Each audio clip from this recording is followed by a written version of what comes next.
in order to end any war, there must be a treaty. It can't be Congress declaring that's the end of war. It has to be by treaty. Now, let me ask you this. The reason why it can't be by Congress is that when you deal with a treaty, you're dealing with other nations. Yes, that's right. It isn't endemic to a certain country. You're dealing with another one. Right. Therefore, this has to go outside the purview of Congress. That's right. Okay. All right. Thank you.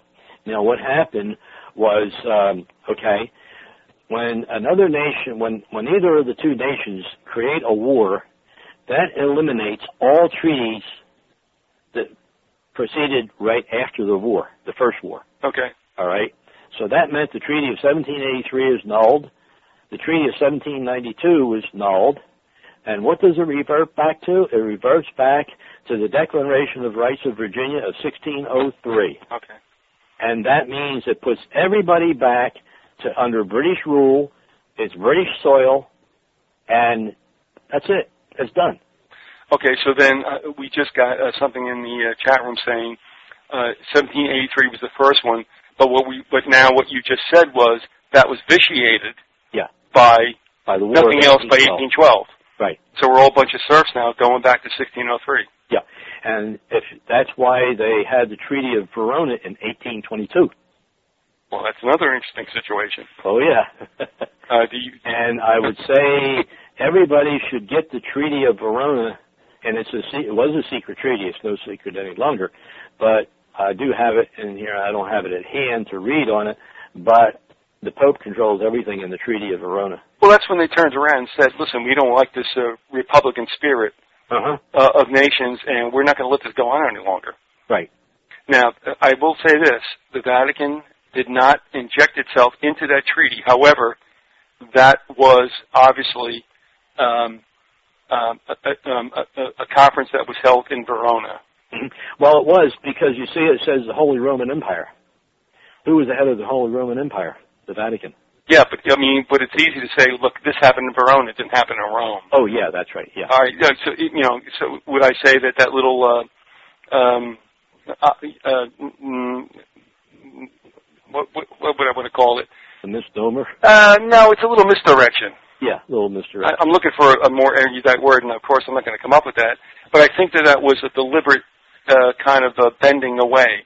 So that the focus wouldn't be on Rome. Oh, it happened in Verona. Right. But the Vatican was a party to it, at least. Oh, yeah. Again, I don't think that you can nail them. No, it's not specific enough. No, but you have to know what was going on in history at the time. And of course, people can say, okay, look, this isn't true. Fine. But I mean, there are works like Burke McCarty, also Charles D. Wilcox, who has talked about this as well. Mm-hmm. That what was that all about? And that was like, we're not going to go through this like little inspiration to revolt against the powers that be. This is going to come to an end. Right. Okay. All right, listen, we've gone so far, and I'm sorry I haven't had a chance to do this, so let's do this now. Again, you're listening to The Informer. We thank you all for being here.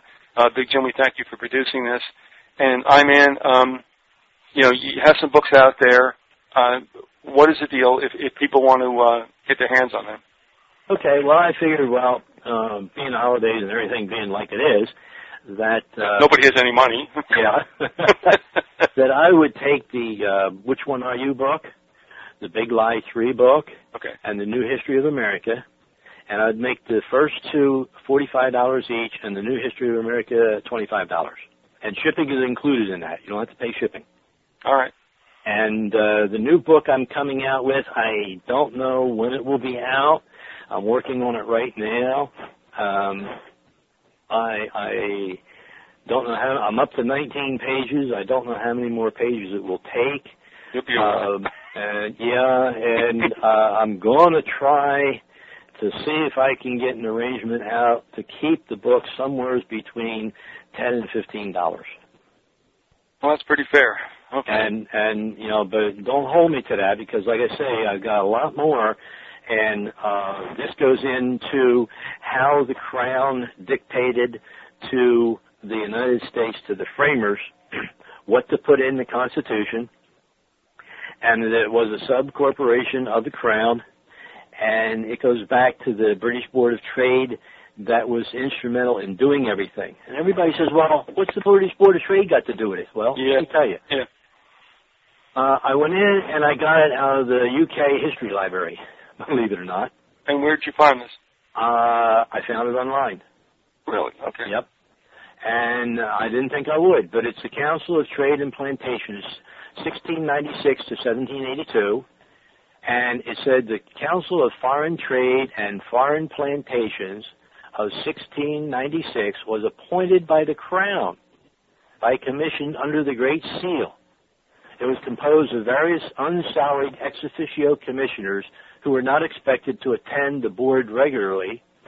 And it would be, the commissioners are the holders of office of Lord Chancellor or Lord Keeper, the Lord President of the Council, the Lord Privy Seal, the Lord Treasurer of First Lord of Treasury, the Lord Admiral and First Lord of Admiralty, Secretary of State, and Chancellor to the Exchequer, which is the Bank of England, to the Bishop of London in 1702, and the Surveyor and Auditor General of Plantations in 1791. Now, let's go back and look at who was appointed in 1696. As what? As the Board of Trade, which regulated British colonial holdings overseas. October 28th. Now, a lot of people know Story, Blackstone, Pufendorf, John Locke, and all these as champions of freedom, right? Locke. Mm-hmm. Well, guess what? Who was appointed May 15th, 1696, amongst all the people was John Locke. Yep. Mm-hmm. In 1697, John Locke. In 1699, John Locke. Now, Locke was for democracy, not a republic.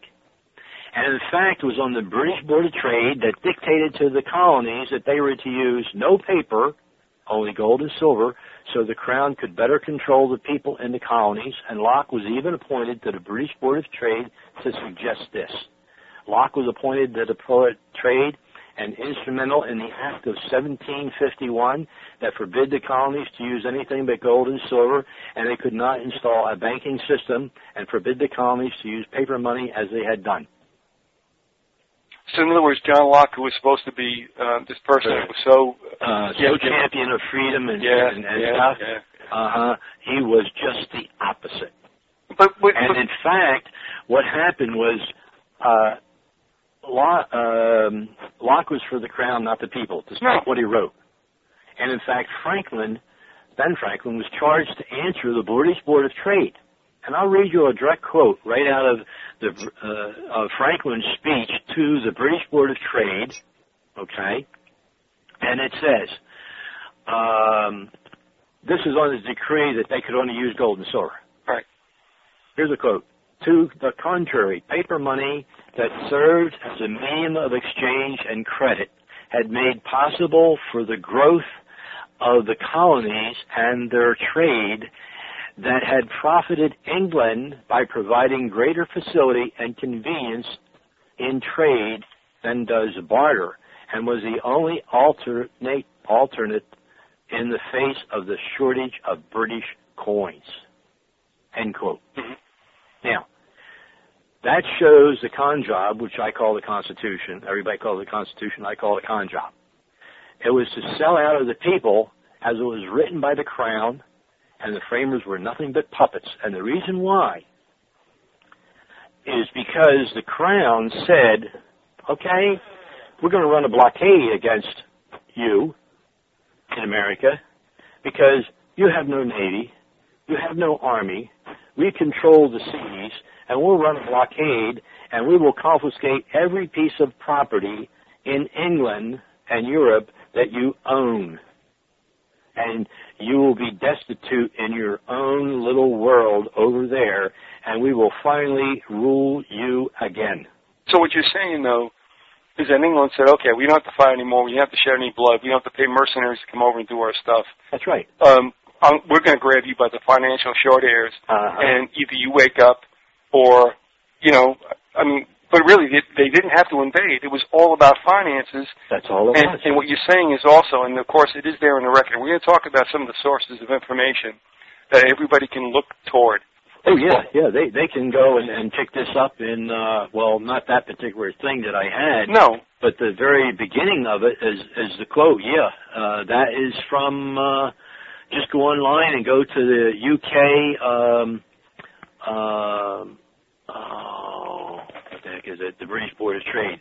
Just type in United Kingdom, the British Board of Trade. It'll come up. And I don't have the exact thing right here. No, that's okay. We'll put that up on the site later on. Yes, UK History Library is where it comes from. Council of Trade and Plantation, so 1796 to 1782. And we're going to break pretty soon for the top of the hour, and the first of the 2 hours we're going to do with you. But we're talking about it's all about money. It's always been all about money. Always been about money. So the founding fathers found themselves basically pressed against the wall, and they turned around and they gave us up. Yep. To save their own asses. That's exactly what they did, because they looked down on us, the commoner, as the same as Warren Buffett and Gates and the president of CEO of GM and all the Chrysler people. You know, we're on a different level. We're on a different plane than what they are. And they got a lot more, they say, to lose, and they're protecting their own butts, just like the bailout. Where's all the money coming from? It ain't coming from the Federal Reserve. They don't have any. Well, they could print it and really cause an inflation and really a drop in everything quicker than what I figured about 100 days from December the 1st. All right, so what we're looking at, and we're coming up on the top of the hour. In the second hour, we're going to talk about the Constitution, and everybody gets all freaked out about it. I mean, you and I have gone back about this, and even the listeners, who are here with us today, and those who will listen later on, are like we all been. Right. We got the Constitution. The Constitution is where it's at, but really that's been a scam as well. Yes. And the founding fathers, and the one thing I find most reprehensible is the fact that they would allow themselves to be coined as fathers because they are anything but patriarchs. Well, do you know, in the definition of international law, that the word founding fathers, means an illusionary corporation? Oh, wait a minute. State that again. Founding fathers in what dictionary? In international law, anything that is founding is a founding of an illusionary, I can't pronounce it right, illusionary organization, which is like... it doesn't exist. Yeah, right. It's ephemeral. It isn't there. Mm-hmm. I mean, it's there, but it's not there. You can't grab it. It's not tangible. Right. It's intangible. It's a fiction. And the thing that they would call themselves fathers, and I have to tell you this, if anybody's ever read on that Avalon site, which I think you would say is pretty good as far as... Oh, yeah, it is very good. What Jefferson had written to the Native American people, mm-hmm. Oh my God, I am your father and you're my children. I hurled. Well, the same way if you looked at the Bible, it says, he says, the Lord, call no man your father. Yep. Call no man a father. In other words, the father of the priest in the Catholic Church, you don't call him father. Why would you call them a father? The Lord is the father. Your human father is an offshoot of the Lord, and that's right. why he commanded no one to call no man no father. That's what he said. All right, we're going to go to a break. We're going to take about 4 minutes, folks. That's about it, like 4 minutes and 10 seconds. And we're going to rejoin this discussion with the I-Man with regard, and we're going to get heavily into the Constitution. So in the second hour, we're going to really get into the nuts and bolts of this. And again, we'll be about 4 minutes. So under British rule, it's British soil, and that's it. It's done. Okay, so then we just got something in the chat room saying 1783 was the first one, but now what you just said was that was vitiated by the war nothing else by 1812. In order to end any war, there must be a treaty. It can't be Congress declaring that's the end of war. It has to be by treaty. Now let me ask you this. The reason why it can't be by Congress is that when you deal with a treaty, you're dealing with other nations. Yes, that's right. It isn't endemic to a certain country. You're dealing with another one. Right. Therefore, the first war. Okay. All right. So that meant the Treaty of 1783 is nulled. The Treaty of 1792 was nulled. And what does it revert back to? It reverts back to the Declaration of Rights of Virginia of 1603. Okay. And that means it puts everybody back to... This has to go outside the purview of Congress. That's right. Okay. All right, thank you. Now, what happened was, when another nation, when either of the two nations create a war, that eliminates all treaties that proceeded right after the war. Right. So we're all a bunch of serfs now, going back to 1603. Yeah, and that's why they had the Treaty of Verona in 1822. Well, that's another interesting situation. Oh, yeah. And I would say everybody should get the Treaty of Verona